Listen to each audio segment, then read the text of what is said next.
Hello dear subscribers, today I will tell you how you can easily send your file from Windows to your Android phone. So for doing this you just need to click here and find Bluetooth.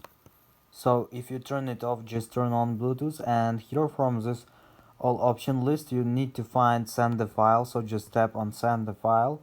So here you need to choose your name of your phone. So here you can see that my phone has name Redmi phone, so it's Xiaomi. So just also you can uncheck here use authentication.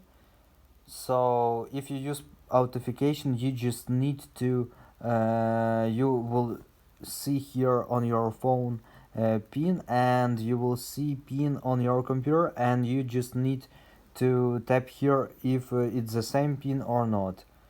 So it named authentication, so just tap next, choose tap on browse and choose file you want to send. So for example this one.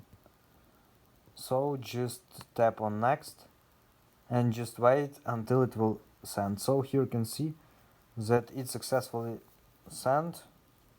Here you can see incoming file. So we successfully received our file. So this is the way how you can do it. So thanks for watching, have a nice day, subscribe to my channel, click like, and goodbye.